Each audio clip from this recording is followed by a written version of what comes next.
The immense popularity and utility of English and the increasing numbers of English speakers around the world force us to think that English will soon become an invincible language.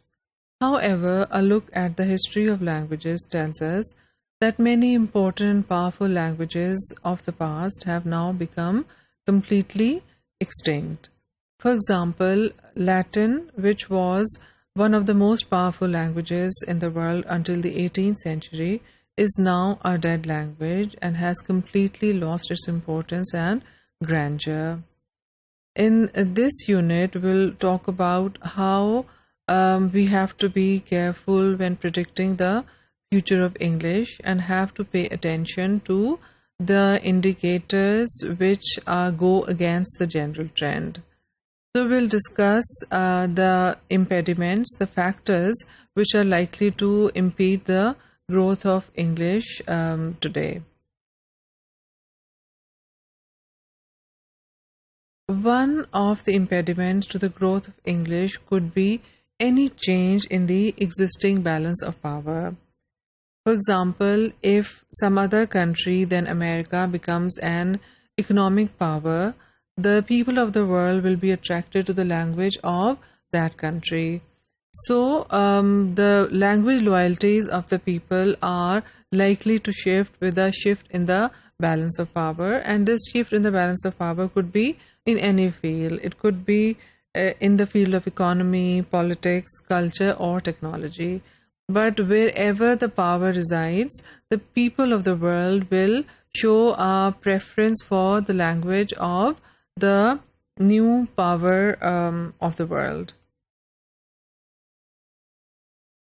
One of the factors which may impede the growth of English is the reminder that we keep receiving from history about the colonial past of many countries, including ours, that is Pakistan. So history reminds us that the British colonial masters treated the local languages with a lot of contempt and disregard. They imposed their own language on the people of the colonies, and to increase the value of their language, they introduced it in many serious and important domains like education, bureaucracy, and also diplomacy.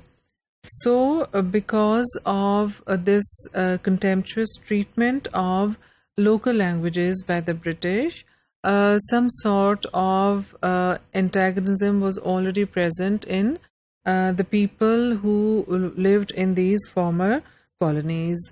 After these countries were freed, the expectation was that they will start using their own languages and they will now start giving the value to their own languages once again. However, it did not happen, and many of the freed countries continued the colonial language policy and colonial educational policy. This continued disregard of the local languages by the former colonies resulted in a lot of antagonism and ambivalence towards English. Ambivalence because there is not a complete rejection of English. People understand that they need English, however, they have some hostility towards English at the same time. So this mixed feeling of love and hate, hostility and friendship towards English can be found in many parts of the world, especially the countries which are former British colonies. So this rejection of English seems to be a reaction to their former colonial masters. The rejection of English in the countries which are now free and which are still following the colonial language policy. If, for example, a lot of people in a country start feeling this antagonism towards English and they get together, the chances are that the country will have to change its language policy and English will lose its status in that country, its status as the official language or whatever important status it has in that country. This can then grow, this feeling of antagonism can grow, and from one country it can reach another country. And if this antagonism and ambivalence continues growing towards English, the chances are that it will lose its status as a global language because of this antagonism or this unhappiness, displeasure with English. If it spreads to many countries, then English may lose its status as a global language. Rejection of English has come from many freed states. For example, Tanzania, where English lost its status as a joint official language in 1967. Similarly, in Malaysia as well, English lost its status as a joint official language with Malaysia.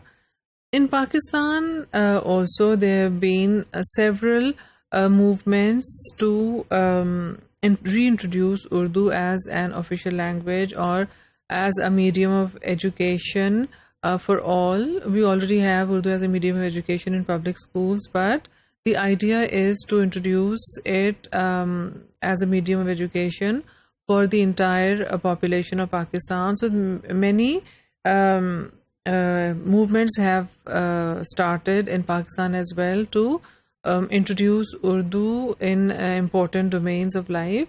However, these movements have not really met with complete success. So this rejection of English, which we see taking place in different countries of the world, has not taken place in any major country. The countries where rejection of English will make a difference to its status as a global language. So this rejection of English has not taken place at such a large scale or has not taken place in a country which can make a difference to its existing status as a global language. Therefore, we can say that at the moment, English is safe and will continue serving as a global language for many years, but we should not close our eyes to the other indications, the indications where people show a little bit of antagonism and ambivalence towards English.